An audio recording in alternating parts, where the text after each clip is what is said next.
Bismillah. Kita masuk sekarang kepada penjelasan.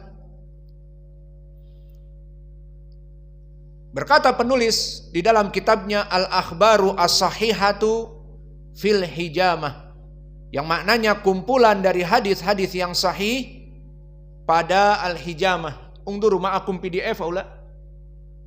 Sufantum Allah yahdikum. Ma'akum jawal gembas.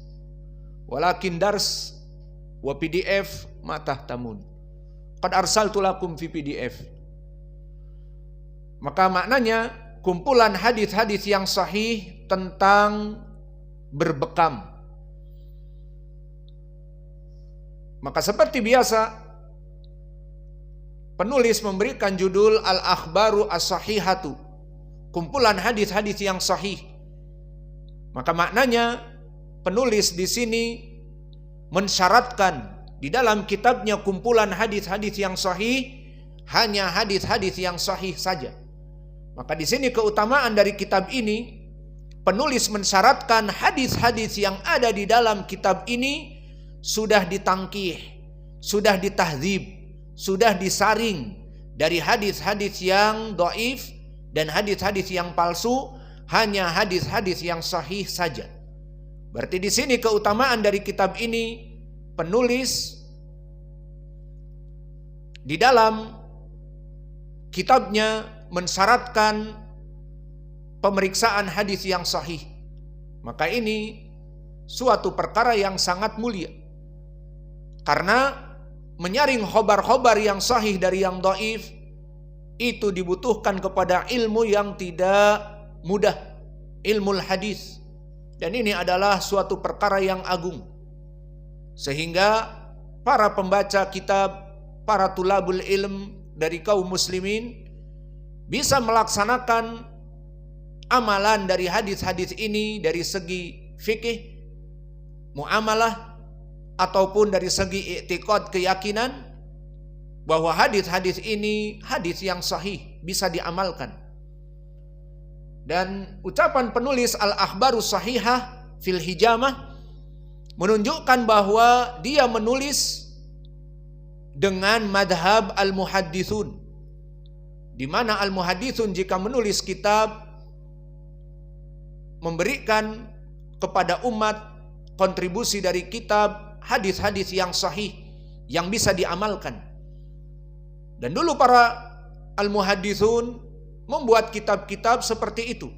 Seperti antum ketahui bagaimana Imam Al-Bukhari mensyaratkan sahih pada kitabnya, dan Imam Muslim dan para ulama yang lainnya, dan ulama era now seperti Syekh Al-Albani rahimahullah di dalam kitabnya As-Sahihah atau Silsilah As-Sahihah, maka beliau mensyaratkan hadis-hadis yang sahih.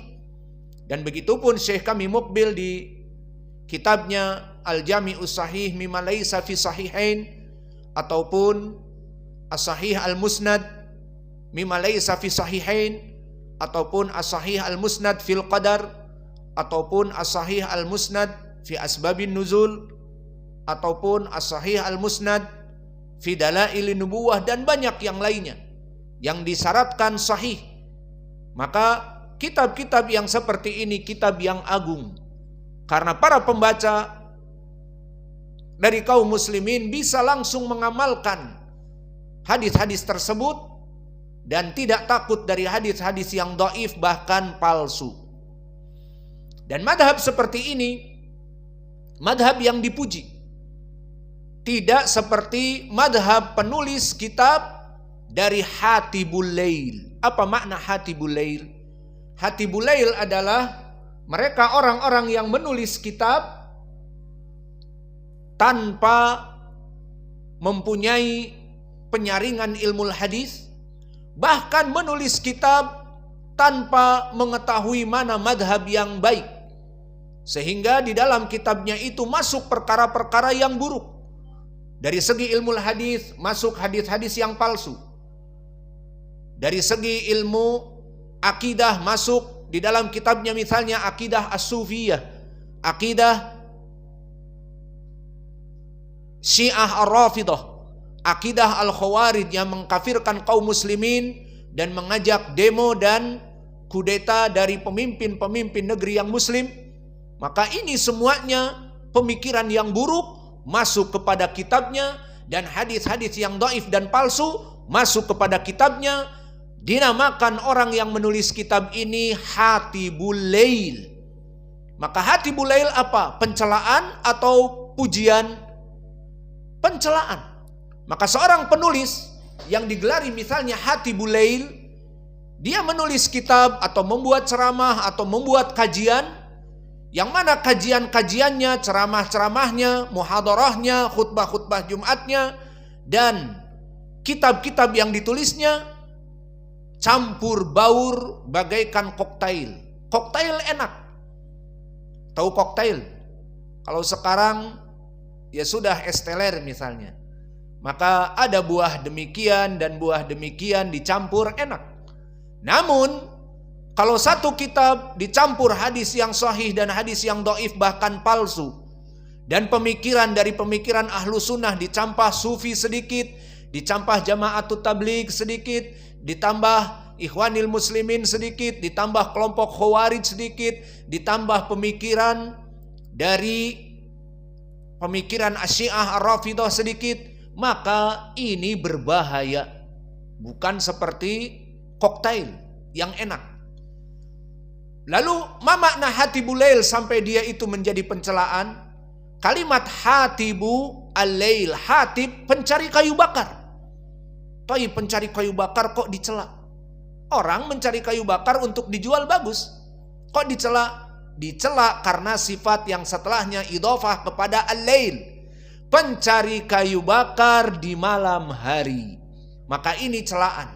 Kalau di siang hari bagus. Namun di malam hari menjadi celaan. Kenapa? Karena seseorang yang Hatibul Lail, dia mencari kayu bakar. Mencari kayu bakar di mana coba? Di mall? Atau di pinggir jalan?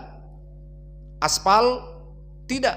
Dia harus masuk ke kebun paling sedikit atau ke hutan untuk mendapatkan kayu bakar.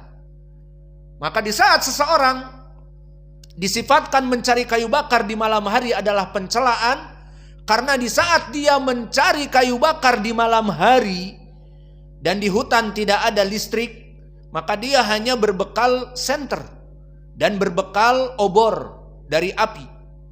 Hanya itu. Maka dia berjalan mencari ke kanan dan ke kiri seonggok kayu. Karena mencari kayu bakar.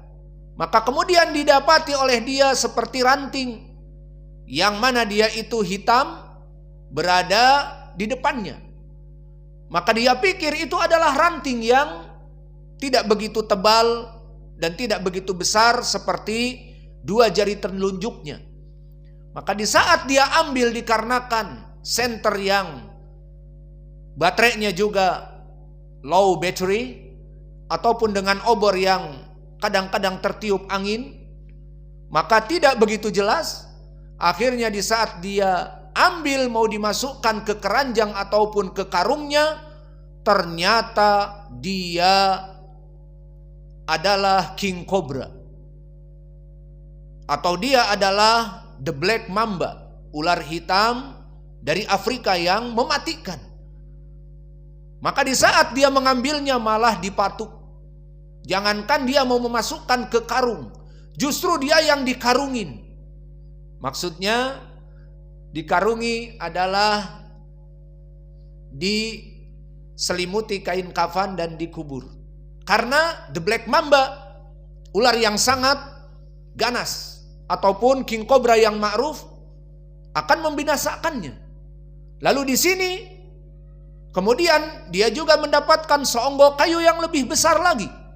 Dan dia senang, ini besar ini. Cukup satu kita bawa ke rumah, nanti di rumah dipotong-potong, bisa dijual. Ternyata dia mendapati seonggok kayu besar bagaikan betis yang melintang di jalan, karena tidak begitu terlihat di malam hari, namanya juga di antara semak-semak. Di saat dia pegang, ternyata dia ular piton reticulatus sanca kembang, yang mana ular ini malah menerkamnya dan melilitnya dan mematahkan tulang-tulang yang ada pada hati Bulail di sini. Maka yang tadinya hati Bulail ingin memasukkan yang dikira kayu kepada karung, justru hati Bulail yang dililit kemudian mati dan dimasukkan kepada perut ular piton yang bagaikan karung. Maka akhirnya hati Bulail beralih kepada alamin mudlimin, alam kegelapan ke dalam perut piton. Maka dua contoh di sini. Hati Bulail kenapa dicela oleh para ulama? Karena dia tidak bisa membedakan mana yang baik dengan mana yang buruk. Kenapa? Karena dia berburu kayu bakar di malam hari. Maka ini contoh bagi mereka orang-orang yang karyanya, ceramah-ceramahnya, tulisan-tulisannya, muhadarahnya tidak dia periksa dari hadis yang sahih dan yang dhaif, maka masuk hadis yang palsu bahkan, dan tidak dia periksa dari akidah yang benar, maka dia mengatakan ini manhaj yang benar padahal manhaj Khawarij, padahal manhaj Al-Asy'ariyah, padahal manhaj Mu'tazilah, dan manhaj-manhaj yang sesat yang lainnya dari As-Sufiyah dan Asy-Syiah Ar-Rafidhah. Maka ini dinamakan hati Bulail. Maka penulis di sini menulis kitab Al-Akhbarus Shahihah fil Hijamah bukan hati Bulail. Maka dia di sini mensyaratkan hadis-hadis yang ada di dalam kitabnya adalah sahih. Belum adzan. Maka kita masuk kepada tulisan biqalam Abi Hudzaifah Sa'id Al-Bandunji. Maka ini penulisnya, ketahuan sekarang. Berkata penulis Al-Babul Awwal. Maka penulis membuat bab-bab yang banyak, dan seperti biasa setelah disebutkan bab, dan bab itu adalah fikihnya penulis dari permasalahan topik hijamah yang dia bagi-bagi bab, kemudian disebutkan hadis-hadis pada bab itu, bisa jadi satu hadis, dua hadis, tergantung hadis-hadis yang dijadikan oleh penulis sebagai pendalilan. Maka bab yang pertama, Al-Babul Awwal, Hukmul Hijamati Mubahatun. Maka ini adalah bab yang pertama yang dimasukkan oleh penulis di dalam kitabnya Al-Akhbarus Shahihah fil Hijamah, Hukmul Hijamati Mubahatun. Maka maknanya hukum dari hijamah itu mubah,